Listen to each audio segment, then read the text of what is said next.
Olá, eu sou a Evelyn Corrêa e nesse vídeo vamos falar a respeito dos princípios da competência. Primeiramente, o que é a competência? A competência é uma forma de organizar a jurisdição, de forma em que hajam critérios que organizem ela de fato para que ela siga o caminho que deve seguir. Para que isso ocorra, ela precisa que haja um endereçamento para o juízo correto, ou seja, o envio da petição inicial para o juízo correto. Então, nós iremos falar a respeito, então, nesse vídeo, de 3 princípios.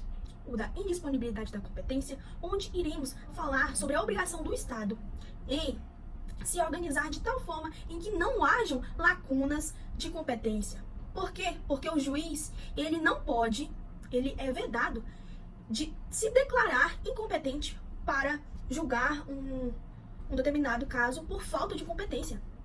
Pois, ainda que ele seja incompetente, ele possui uma competência mínima para julgar o caso. E isso é muito importante, pois todas as ações, todos os processos devem ter uma resposta, devem ser julgados.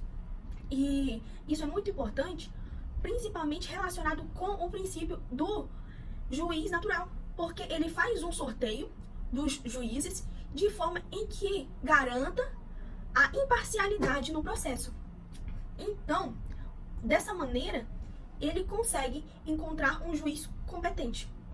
O segundo critério que nós vamos falar é o do critério da tipicidade da competência. Aí, vamos analisar 5 critérios nesse princípio, que são os mais principais para que nós possamos entender para onde iremos direcionar esse processo, para onde ele irá correr.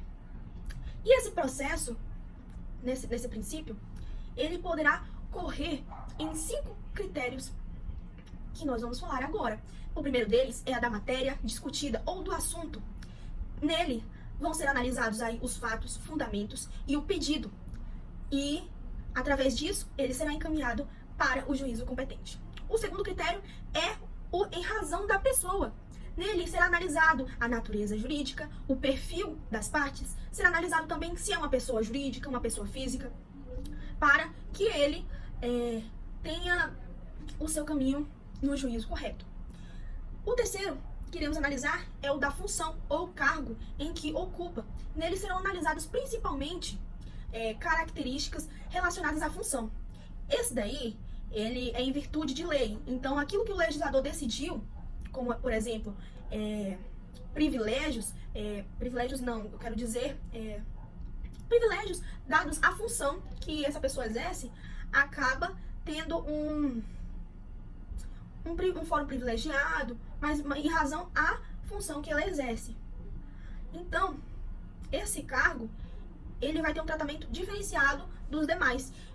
Um exemplo disso são os membros do tribunal, os membros do STF e o presidente da República ou o vice-presidente. O quarto critério que vamos analisar é o critério em razão do valor da causa. São analisados as demandas que são enviadas para o juizado especial. E neles possui uma característica com base na lei 9.099. Então, nesses juizados especiais, são analisados causas de até 40 salários mínimos. Após isso, seria julgado aí pela justiça comum. E o último critério seria o, então, do territorial. Nele, será analisado o local onde o processo irá ocorrer. Um exemplo disso é nos processos penais, onde os crimes são analisados no local onde aconteceu o crime. Iremos também falar a respeito do terceiro princípio, que é relacionado aí à competência mínima. E o que seria essa competência mínima? Como eu já havia dito, a competência mínima, todos os juízes têm. Mesmo que ele seja considerado incompetente, ele ainda possui uma competência, mesmo que seja mínima. E é uma exceção à regra. Por quê? Porque é uma exceção à regra da tipicidade de competência, pois ela está relacionada à incompetência absoluta ou relativa. Então, nos casos em que houver incompetência absoluta ocorrerá então um vício insanável. Por quê?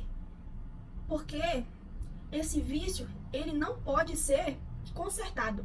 Então, o efeito será de ex tunc. Ele retroagirá e nulará todos os assuntos que tinham sido decididos e começará novamente o processo. Nesses casos, são em casos mais graves. Em casos menos graves, é de incompetência relativa, onde será aplicado aí em vícios sanáveis que há jeito, onde a gente pode consertar. E nesses vícios, o efeito é ex nunc, onde ele irá conseguir reparar aquilo que estava com problema. E esse fenômeno, esse procedimento, será o de anulável daquela decisão. É importante dizer que é responsabilidade da parte, no quesito a incompetência relativa, a parte ré, de reclamar a incompetência desse juiz. Caso contrário, ficará decidido que aquilo que o juiz decidir será considerado verdade. Então, esse juiz será considerado competente e ele se grudará como se fosse um carrapato no processo, sendo somente ele responsável